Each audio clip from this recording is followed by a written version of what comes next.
Nah, sini Mas. Ini indukan yang ini kan kita kan semua kan dulunya kan juga mantan atlet. Nah, burung-burung yang udah prestasi. Nah, contohnya ini kita kan pasti dari terah-terah itu kita masih ada simpenan darah. Nah, contohnya kayak gini. Ini dulu pernah mengeluarkan burung yang namanya KPK. Tunggul, terus yang menjadi viral. Nah, nih, lah itu ada anaknya itu. Nah, nih, lihat, ya kan. Tuh, udah keluar dua itu. Tuh, dulu seperti ini Mas, kita kan selalu ada terus. Nah ini kan, ini contoh burungnya. Burung warna yang bisa menjadi kontes singing. Nah, ini nomor serinya masih ada, ringnya ring biru, ring lama. Ini anak-anaknya udah dipesan Pak Dut? Udah Mas, udah dipesan semua. Tadi kan keluar dua, telur 5 keluar dua ya, disyukuri Mas. Nah ini contohnya, ini dulu pernah mengeluarkan seri-seri ini Mas, mengeluarkan KPK, Tunggul, terus yang menjadi viral ya ini terah-terahnya. Ini juga ini istilahnya serinya Tison. Yang ini kita crossing sama dengan terahnya yang ini. Gitu. Contohnya ini.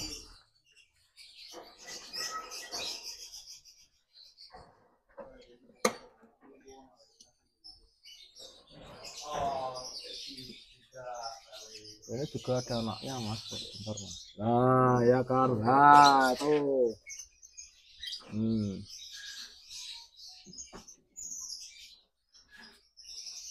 Ini juga dari Tison series, Tison family, kita crossing dengan yang terahnya ini. Induan-induan yang ada di sini sekian banyak ini, hafal nggak Pak Dut yang seringkali mengeluarkan anak-anakan yang faktor durasi? Oh ada Mas, ini Mas. Ini malah aku ki dengan yang burung ini, induk ini jantannya itu konslet. Jantannya konslet ini. Betinanya yang kuat di faktor karena durasinya 3 menitan. Yang ini. Anaknya belum ada yang konslet, cuma faktor semua, durasi semua. Ini kemarin ada telurnya Mas, karena udah kita ambil kemarin itu. Nah itu, lah ya kan, baru uram. Nah itu berapa itu? Lah ini super galak Mas, ini betinanya Mas. Telur banyak Pak Dut. Ini yang anunya betinanya ini. Tapi 7 telur ini biasanya jadi semua atau enggak? Hanya berapa Pak Dut? Paling 3, 4. Sering-seringnya 2 Mas. Nah ini kalau ini ekor lembu Mas, anaknya ekor lembu ada di sini. Ini udah aku kasih tanggal kemarin, tanggal 15. Misal ada yang mau terahnya dari anakan ekor lembu nih, masih bisa nggak sih Pak Dut, atau udah diinden juga? Udah diboking Mas, udah diboking ini Mas. Ini baru pertama kali kita mengeluarkan anak ekor lembu itu warna hijau atau paruh merah. Nah itu keluar tuh, baru pertama kali. Ini udah saatnya kita ambil Mas. Udah saatnya kita ambil ini.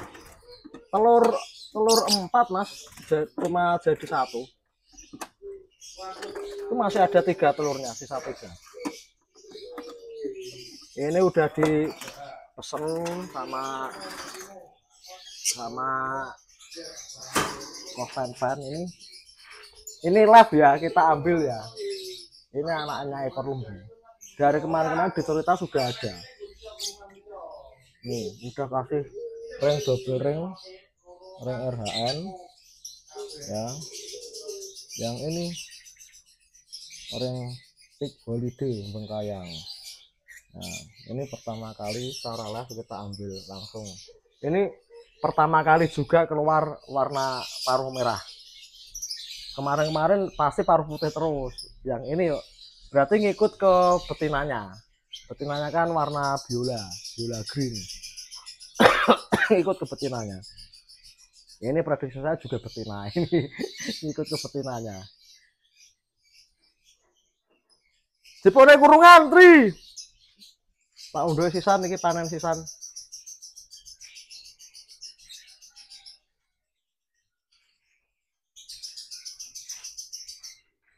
Konten hari ini kan kita nggak bahas panen Pak Dot. Nah ini kan kebetulan aja kok Malah jadi panen. Kita tadi kan pertama janjiannya cuma pengen tahu induk-indukannya aja gitu loh. Nah ini dulu juga ada nama burung yang namanya Balarama, konslet 400 juta gitu harganya. Itu punyanya Om Sigit Gedung Mulyo, diternak di sini, kita anakkan. Nah ini anaknya di sini. Terahnya masih ada ya? Ya ini anaknya cuma satu. Oh cuma satu. Dulu kan pernah ya, Mas Yosep masih inget nggak? Balarama mati itu. Ya. Kan ada ninggal anak satu dulu. Nah ini di sini, ini anaknya. Kita nggak buat main Mas, kita ambil darahnya aja, kita peras darahnya aja. Langsung masuk breeding aja ya? Iya, ini kita crossing sama anaknya lewung. Cuma ini baru ngeram Mas. Tapi udah berapa kali Pak Dut apanya menurunkan keturunan? Ini anu Mas, kita crossing lagi lah. Ini aku pengen punya yang sama terahnya lewung. Kita crossing ini kan jantan yang anak Balarama lah, ini yang anak lewung betina. Aku pengennya ini Mas, kemarin gagal terus. Pengen kita crossing sama ini. Untuk indukan yang sering ngeluarin atau mencetak lobet-lobet konslet yang mana Pak Dut? Mungkin atau yang ini Mas gitu. Yang sering konslet itu yang ini Mas. Malah yang ini boleh dijelasin Pak Dut? Ini kan Tyson family. Kita crossing dengan terahnya KPK. Itu malah crossingannya paling bagus yang ini, yang induk ini. Ini durasinya 1 menit jantannya yang warna PB ini. Terus betinanya Tyson family itu 1,5 menit. Malah sering ngeluarin masih kecil-kecil itu udah gacor-gacor, udah konslet anaknya. Yang ini cuma paling keluarnya 1-2 gitu. Kalau yang super factor yang ini juga super factor, burungnya nggak ada yang jelek Mas, warna pasu ini. Ini habis kita ambil Mas, yang ini Mas. Nah itu anak-anaknya ada di sana semua, itu yang warna pasu-pasu. Oke lanjut Pak Dut, untuk anak-anak yang udah di bahasanya diseleksi yang mana Pak Dut?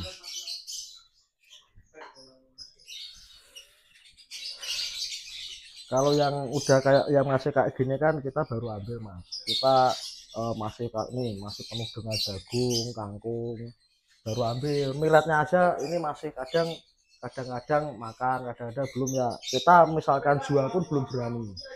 Ini kan baru sekitaran habis lebaran kemarin, itu malah udah bunyi ngeriwek itu. Baru 1 mingguan lah kita ambil dari glodok.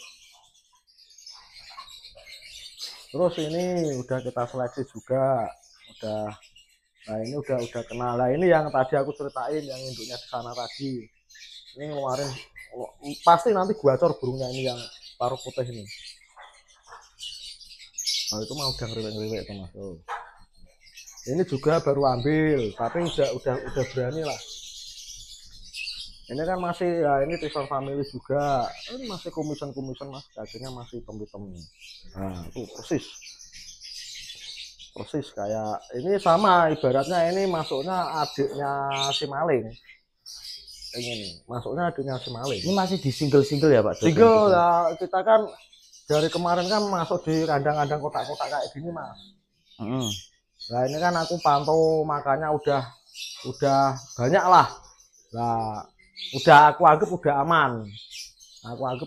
Ya udah saya masukin di sangkar bulat-bulat single kayak sini lah. Nanti kalau dia kena maksudnya ada tarian-tarian sifatnya ke karakternya ke fighter ya kita sendirikan gitu. Dari sekian banyak lobet single yang di Sangkar Belut ini yang udah dipesan yang mana Pak Dut? Yang mungkin tinggal kirim.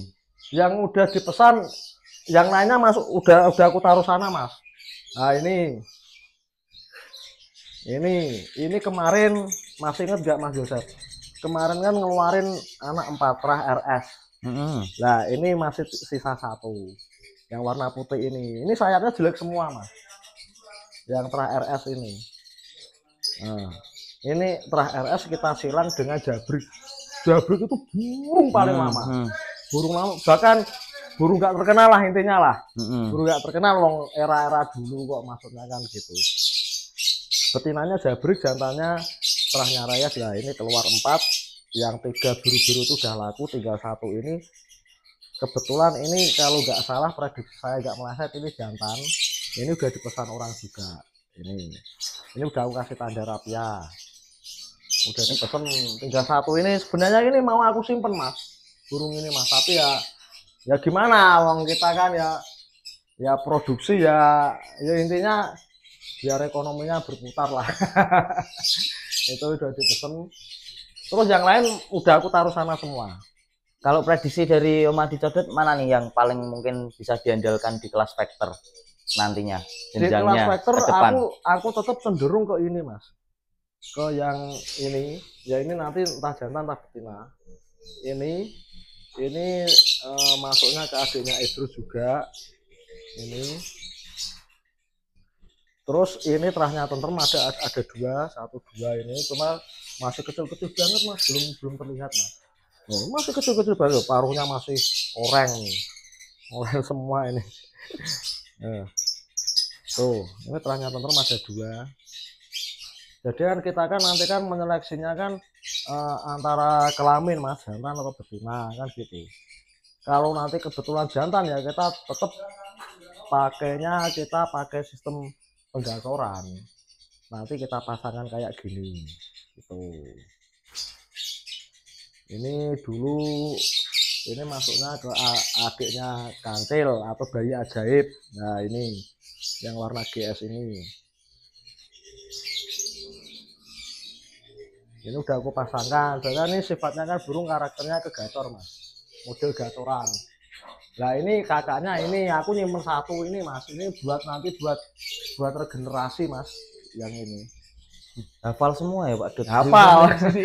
Nanti buat aku regenerasi, ini nggak aku jual ini Mas. Maksudnya kan kita kan tetap ada lah terah-terah turunannya ada terus, biar ada terus. Aku nyisain 1 yang ini. Pak Dut, boleh bagi tips nggak untuk lobet yang mungkin baru pertama kali digantang dari usia dini itu gimana Pak Dut? Tipsnya di lapangan. Maksudnya tips untuk main. Untuk main pertama kali lah.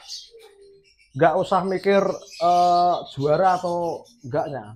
Mikirnya itu kita gimana caranya itu burung bunyi di atas di gantangan. Berarti kan kita bisa memakai cara jangan di track dulu, disendirikan tuh kita kasih jarak. Intinya kita membunyikan burung. Jangan berpikir untuk menang gitu. Itu tip-tip dari saya seperti itu. Kuncinya kita bisa membunyikan burung di rumah. Bagaimana caranya kita bisa membunyikan burung di lapangan. Jadi PR-nya itu tahapnya itu di rumah bisa membunyikan, di pedok bisa membunyikan, yang ketiga terakhir itu di finishing, di gantangan. Tuh tips saya. Kalau Pak Dut pribadi, misal ada burung baru nih Pak Dut, baru mau dilatih pertama kali, itu perlakuannya di pedok itu gimana Pak Dut? Ya, apakah dimandiin dulu? Ya iya, disamakan saya kayak di rumah. Jadi perawatan di rumah itu dipindah di gantangan, dipindah di lapangan. Itu syarat utamanya di situ. Jadi kita kan otomatis kan di rumah kan merawat burung kan. Jadi burung ini saya mandikan ya berarti di lapangan kita mandikan. Jadi intinya rawatan di rumah dipindah di gantangan.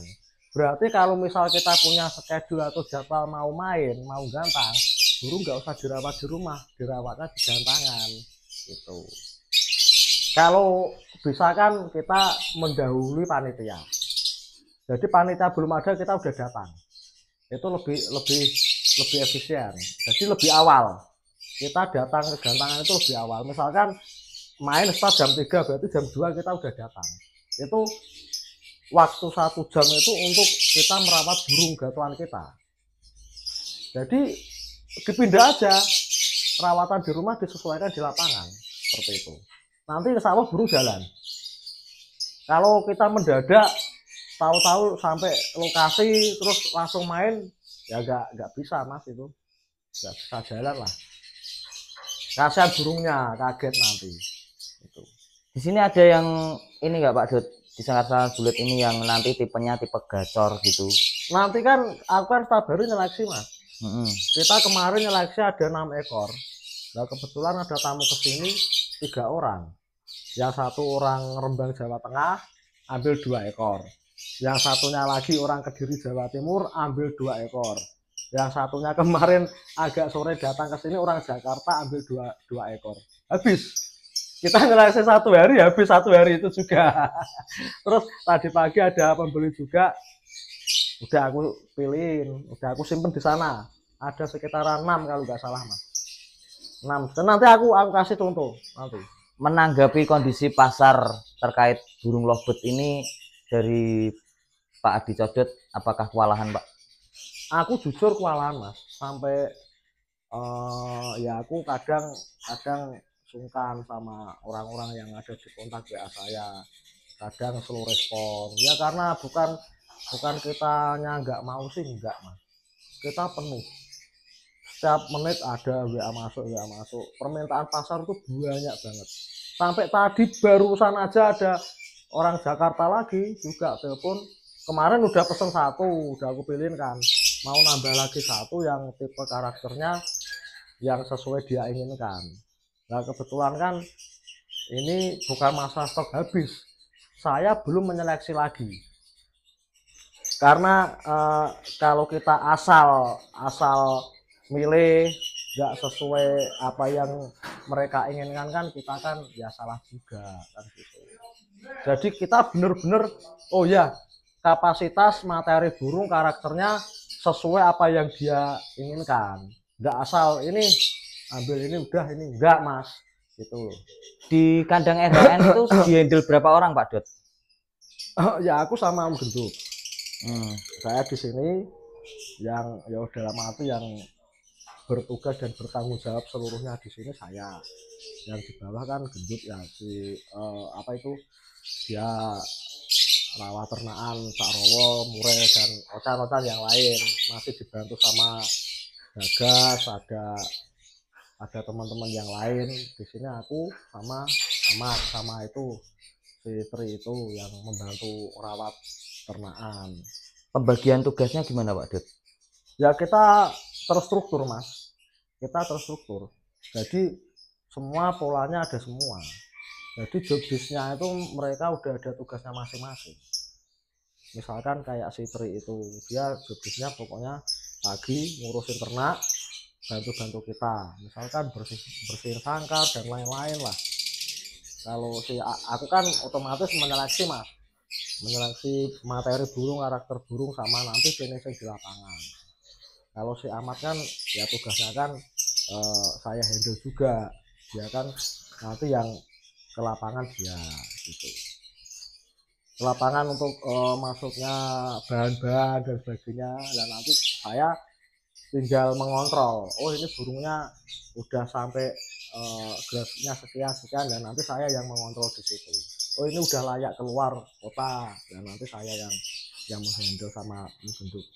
Pada artinya finishing lah, finishing. Tapi semua progres dari bahan materi burung ya kita semua.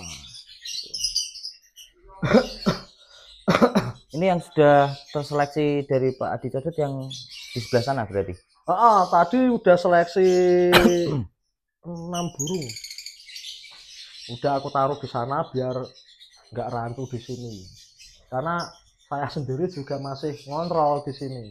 Oh ini intinya ngontrol seleksi mas. Jadi biar nggak salah arah. Lah misalkan kan gini contoh kecil aja. Ini misalkan contoh ini burung materinya vector. Kan otomatis nanti burung ini saya single. Jadi rawatannya rawatan single sesuai kriteria burung. Beda lagi dengan yang model kayak gini. Yang model kayak gini. Ini misalkan burung ini ya, yang warna biru ya, ini terahnya Karsono ya. Ya warna biru. Nanti burung ini kalau misalkan saya pakai sistem factor, saya single, ya insya Allah nggak jalan. Insya Allah nggak jalan. Makanya saya kasih pasangan karena dia tipenya tipe gacor seperti itu. Oh oke. Jadi paham saya.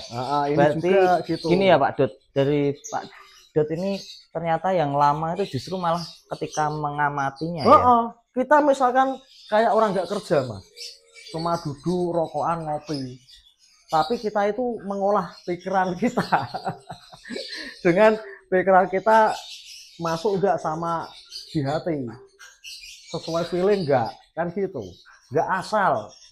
Misalkan gini, ada pembeli mas, saya minta burung paut betina yang materinya factor, kan otomatis saya nggak asal, oh ini mas, nih padahal ini belum tentu ini jantan apa betina, materinya factor atau enggak, kan nggak mungkin.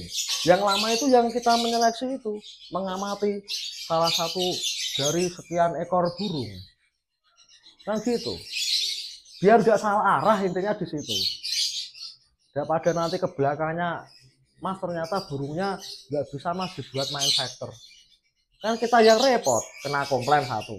Yang kedua kita yang nanti kan otomatis kepercayaan publik itu berkurang, kan gitu. Jadi kita benar-benar selektif, kita mengamati satu persatu. Oh dia udah keluar faktornya, berarti kan burung materinya karakternya faktor, kita ambil terus kita cek jantan atau betina, kan gitu. Oh kebetulan ini jantan, berarti kalau dibuat sistem single factor nggak bisa, kita sendirikan. Berarti burung ini nanti progresnya ke gator. Rata-rata kalau burung yang model gatoran itu kita jantan, model kayak gini, contoh kayak gini. Ini prediksi kuat saya jantan yang warna biru ini, prediksi kuat saya jantan. Makanya dia kalau dipakai sistem factor insya Allah nggak bisa gitu. Oke, terakhir Pak Dot, ini untuk closing aja. Itu di bawah saya merasa melihat tangkringan begitu banyak itu. Oh ini stok mas, ini stok kita ya gini, ini tertuju di finishing mas. Kalau kita malah rata-rata misalkan gini, ini kita tertujunya di finishing. Kalau yang masih kayak gini kan kita asal mas, asal ada ya kan model kayak gini lah. Oh ini ada sangkar kosong, ada tangkringannya, kasih pakan minum, udah masukin, udah selesai. Cuma kan nanti kan kita kan penyeleksiannya kan waktu di finishing. Jadi gini, ada tangkringan kayu kayak gini, ada yang plastik. Nanti kita tuh melihat waktu di finishing, di gantangan maksudnya ya, ini burung nyaman enggak. Oh sebenarnya burung ini mampu mengeluarkan durasi panjang, karena kebetulan tangkringannya enggak cocok, dia enggak maksimal atau cuma separuh lah, enggak langsung los gitu. Kita bisa ubah misalkan pakai ini. Jadi kita tuh harus selektif juga. Itu masuknya di finishing mas. Itu jatuhnya nanti kalau kita udah burung itu udah bener-bener jadi burung, udah jadi gatoan. Kalau yang masih mentah-mentah kayak gini nggak perlu. Maksudnya kita nggak usah mikir hal tangkringan, intinya di situ. Intinya difokusin waktu burung itu udah menjadi gatoan atau udah menjadi peluru kita. Ini pakai ini kok kemarin bisa keluar 1 menit, sekarang kok enggak, berarti kan enggak nyaman. Cobalah kita pakai kayu kan gitu. Berarti dari diameter sampai model itu pengaruh cengkeraman kaki burung kan masing-masing mas, enggak sama kan nyengkremnya, meskipun burung ini udah konslet mungkin. Iya, kalau satu kayak si kemarin itu si maling itu dulu tangkringannya pakainya lah model kayak gini, model ini model asem. Dulu kerjanya bagus banget waktu masih muda, pakai tangkringan asem. Terus dia kan otomatis kan menginjak masa birahi. Nah, tangkringan asem itu dia itu malah nggak fokus untuk bunyi, malah cuma digigitin. Ya kemungkinan kan dia kan merasa apa ya, kayak geli, risih dan sebagainya. Aku mikir kok burung kerjanya nggak pernah maksimal. Misalkan pasti bunyi mas, cuma paling separuh. Nanti saya penilaian akhir-akhir mau selesai penilaian dia digigitin gini terus. Oh, indikasinya berarti burung itu birahinya naik, dia merasa geli dengan model yang kayak gini. Terus aku mikir lagi, langsung aja itu langsung saya eksekusi di lapangan. Sesi kedua saya ganti tangkringan model kayak gini, kayu yang keras, yang penting ada ulirnya. Terus kelihatannya itu kalau burung nyengkrem itu sesuai dengan jari-jari kakinya. Itu pas waktu itu di event di Gresik kemarin, itu langsung aku over, aku pindah, kebetulan langsung juara di kelas utama. Burung mantep dari awal sampai akhir, ketemu mas. Jadi finishing itu ya nanti kita tahunya di lapangan, kemaksimalan burung kurangnya di mana, tepatnya di mana nanti di lapangan. Kalau cuma kita hanya cerita di rumah atau di jangan nggak bisa mas, intinya praktek lapangan, intinya tahu nggaknya di situ di waktu di lapangan itu ketemu seperti itu.